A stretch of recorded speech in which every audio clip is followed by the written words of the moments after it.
നമ്മുടെ കലപ്പടി കലപ്പടിയുടെ ഒരു അപ്ഡേറ്റ് ഇന്ന് തരാം.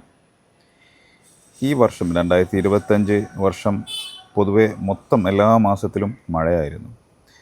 കാലാപ്പടി മാവ് എന്നുള്ളത് ഹൈലി റെയിൻ സെൻസിറ്റീവ് ആയിട്ടുള്ള ഒരു മാവിനമാണ്. ഒരു ഒക്ടോബർ മാസം മുതൽ ഇത് പൂക്കാൻ തുടങ്ങും. മഴ പെയ്ത് മഴ തട്ടിയാൽ ഇതിൻ്റെ പൂവ് കരിഞ്ഞു പോവും, ഫംഗസ് വന്ന് കരിഞ്ഞു പോവും. പക്ഷേ ഇത് പൂക്കുന്നവരെ എന്ന് വെച്ചാൽ ഫ്രൂട്ട് സെറ്റാവുന്നവരെ, കായ്ക്കുന്നവരെ ഇത് പൂക്കും എന്നുള്ളതാണ് നമ്മുടെ അനുഭവം. നമ്മുടെ അനുഭവത്തിൽ ഈ വർഷം 2025 ആയിരുന്നു ഏറ്റവും കുറഞ്ഞ കായപിടുത്തമുള്ള വർഷം. പക്ഷേ ഈ കഴിഞ്ഞ 2024-25 വർഷങ്ങളിൽ മഴയില്ലാത്ത മാസങ്ങൾ ഉണ്ടായിട്ടില്ല എന്ന് തന്നെ പറയാം. അതുകൊണ്ടൊക്കെ തന്നെ ആവാം ഒരു പക്ഷേ ഫ്രൂട്ട് എണ്ണം കുറഞ്ഞു എന്ന് മാത്രമല്ല, ഈ വേനൽമഴ, അതിശക്തമായ വേനൽമഴ കാരണം ഫ്രൂട്ട് ക്വാളിറ്റിയിൽ പ്രകടമായ മാറ്റമാണുള്ളത്. ശരിക്ക് നമുക്കൊരു വെള്ളച്ചൊവ മാമ്പഴത്തിൽ ഫീൽ ചെയ്യുന്നുണ്ട്. അത് കാലാപ്പാടിയുടെ കേസിൽ മാത്രമല്ല, എല്ലാ മാമ്പഴത്തിലും ഫീൽ ചെയ്യുന്നുണ്ട്. പക്ഷേ ഫ്രൂട്ട് ഫ്ലൈ, പുഴുവിൻ്റെ അറ്റാക്ക് ഇതുവരെ വന്നിട്ടില്ല. വരാൻ സാധ്യത ഇല്ല എന്നൊന്നും പറയാൻ പറ്റില്ല. കാരണം അത്രത്തോളം വാട്ടർ കണ്ടൻ്റാണ് മാമ്പഴത്തിലും കൂടാതെ മാവിൻ്റെ സ്കിന്നിലുമൊക്കെ. അപ്പോൾ തീർച്ചയായിട്ടും ഈ പറയുന്ന ഈ ഫ്രൂട്ട് ഫ്ലൈക്കൊക്കെ മുട്ടയിടാനൊക്കെ ഉള്ള നല്ല അവസരമാണ്. പക്ഷേ ഇതുവരെ നമുക്ക് മാവിൽ നിന്ന് പറിച്ചെടുത്ത മാമ്പഴങ്ങൾക്കൊന്നും ഫ്രൂട്ട് ഫ്ലൈയുടെ അറ്റാക്ക് വന്നിട്ടില്ല. പക്ഷേ ടേസ്റ്റിലും സ്വീറ്റ്നെസ്സിലുമൊക്കെ നമുക്കത് ടേസ്റ്റും സ്വീറ്റ്നെസ്സൊക്കെ ഡൈല്യൂട്ടഡ് ആയിട്ടുള്ളൊരു ഫീൽ വരുന്നുണ്ട്. കഴിഞ്ഞ പ്രാവശ്യമൊക്കെ നല്ല വേനലിൽ കിട്ടിയ അടിപൊളി മാമ്പഴമായിരുന്നു കാലാപ്പാടി. പക്ഷേ ഈ വർഷത്തേക്കൊക്കെ വരുമ്പോൾ നമ്മളത് അത്ര അങ്ങോട്ട് പ്രിഫർ ചെയ്യുന്നില്ല. ഒന്നാമത് മരത്തിൻ്റെ മണ്ടയിൽ കയറി മാമ്പഴം വിളവെടുക്കുക എന്നുള്ളത് അത്ര ഈസി ആയിട്ടുള്ളൊരു ടാസ്ക് അല്ല. കാരണം ശ്രദ്ധിച്ച് നോക്കിയാൽ അറിയാം, അത്രയും ഹൈറ്റിലാണ് ഇവിടെ ഈ ബ്രാഞ്ചസ് വന്നേക്കുന്നതിൻ്റെ വീടിൻ്റെ ഏകദേശം ഒരു 1.5 നിലയുടെ ഹൈറ്റിൽ നിന്നാണ് ഫസ്റ്റ് ബ്രാഞ്ചസ് തന്നെ വന്നേക്കുന്നത്. പിന്നെ വന്ന് അത്രയും മണ്ടയിലേക്ക് ഒരു 3 നില ബിൽഡിങ്ങിൻ്റെയൊക്കെ ഹൈറ്റിലാണ് മാവ് കയറി നിൽക്കുന്നത്. കണ്ടോ, ഈ ബ്രാഞ്ചിലേക്കൊക്കെ പോവുക എന്നുള്ളത് ഈസി ടാസ്ക് അല്ല. സ്വാഭാവികമായിട്ടും ഇത് നമ്മുടെ വീടിൻ്റെ മതിലിൻ്റെയും വീടിൻ്റെയൊക്കെ ബോർഡറിലായിട്ടാണ് ഇത് നിൽക്കുന്നതാണ്.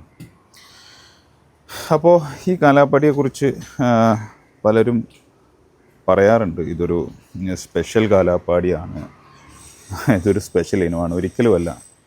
ഇത് പണ്ട് മണ്ണൂത്തിയിൽ നിന്ന് വന്ന നഴ്സറിക്കാരെടുത്തുനിന്ന് വാങ്ങിച്ച ഒരു തൈ മാത്രമാണ്. ഇത് ഒട്ട് തൈയാണ്. ഏകദേശം ഒരു 35-40 വർഷത്തോളം പഴക്കമുണ്ടാവും ഈ കാണുന്ന ഇനത്തിന്. ഇത് ഒട്ട് തൈയാണ്. ഇതുപോലത്തെ തൈകൾ ഒരുപാട് നാട്ടിൽ, നമ്മുടെ കേരളത്തിൻ്റെ പല ഭാഗത്തും ഉണ്ടാവും. കൂടാതെ നമ്മൾ ലാസ്റ്റ് ചെയ്ത റിവ്യൂവിൽ ഇതിൻ്റെ ബ്രിക്സ് ഏകദേശം 29 ആയിരുന്നു അത് അന്ന് കാണിച്ചിരുന്നത്. ഓക്കെ, ഇത് വലിയ മാങ്ങയാണ്. ഇതുപോലെയുള്ള നല്ല മൂത്ത മാമ്പഴമൊക്കെ എടുത്തു കഴിഞ്ഞാൽ 28, 29, 30 ബ്രിക്സ് വരും. പക്ഷേ കാലാപ്പാടിയുടെ ഒരു ആവറേജ് ബ്രിക്സ് എന്ന് പറയുന്നത് 25, 24, 26 ഈ റേഞ്ചിലൊക്കെയാണ് ഇതിൻ്റെ ഒരു ആവറേജ് ബ്രിക്സ് വാല്യൂ വരുന്നത്. ഓക്കെ, അത് വേനൽ സമയത്ത്. ഇല്ല മഴക്കാലമൊക്കെ ആകുമ്പോൾ ഒരു 20, 22 ആ ലെവലിൽ, അല്ലെങ്കിൽ 23 ലെവലിലൊക്കെ ഡിപ്പെൻസ് ആണ്. പക്ഷേ എങ്കിലും സ്വീറ്റും ഫ്ലേവറൊക്കെ ഡൈല്യൂട്ടായി പോവും എന്നുള്ളതാണ്. അപ്പോൾ ഒരു മാമ്പഴത്തിന് ഒരു സ്ഥിരമായ ഒരു ബ്രിക്സ് വാല്യൂ ഇല്ല എന്നുള്ളതാണ് വാസ്തവം.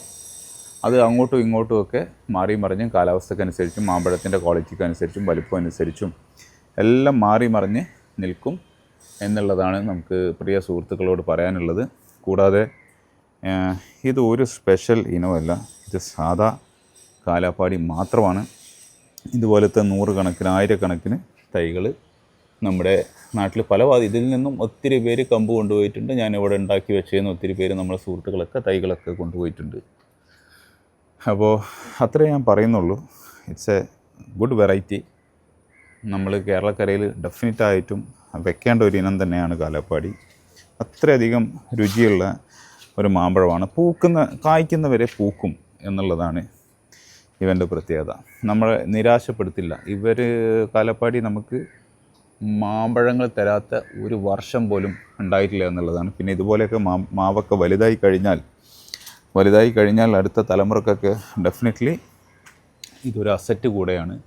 കാരണം ഇത്രയേറെ രുചിയുള്ള മാമ്പഴം നമുക്ക് ഇതിൻ്റെ കൂടെ നമുക്ക് വേറെ ഒരുവിധം നമ്മുടെ കേരളക്കരയിൽ ഉണ്ടാകുന്ന ഒരുവിധം മാമ്പഴങ്ങളൊന്നും കഴിച്ചാൽ തന്നെ നമുക്ക് തൃപ്തി കിട്ടില്ല എന്നുള്ളത് വേണം കൂടെ ഇതിൻ്റെ കൂടെ കൂട്ടിച്ചേർക്കാൻ. ഓക്കെ, അപ്പോൾ ഇങ്ങനെയൊക്കെയാണ് ഇതിൻ്റെ കാര്യങ്ങൾ.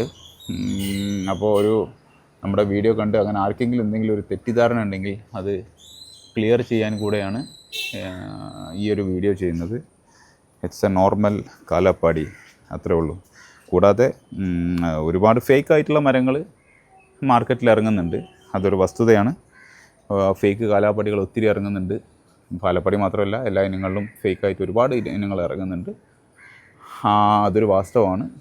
കഴിവതും നല്ല ജെന്യുവനായിട്ടുള്ള തൈകൾ വെക്കാൻ ശ്രമിക്കുക. അതിന് 50-100 രൂപ കൂടുതലാണെങ്കിലും അല്ലെങ്കിൽ ഈവൻ എത്രയാണോ അതിൻ്റെ കൂടുതൽ എന്നുള്ളതൊന്നും നോക്കാതെ അത് നടുക എന്നുള്ളതാണ്. കാരണം ഇതൊരു 1-2 വർഷങ്ങൾ നിൽക്കുന്ന ഒരു മരമല്ല, 50-100 വർഷമൊക്കെ ഒരു പക്ഷേ നമുക്ക് ഫ്രൂട്ട് തരുന്ന ഒരു എന്താ പറയുക, ഒരു കനി തന്നെയാണ്, ഒരു നിധിയാണ് ഇത്തരം മാവിനങ്ങൾ.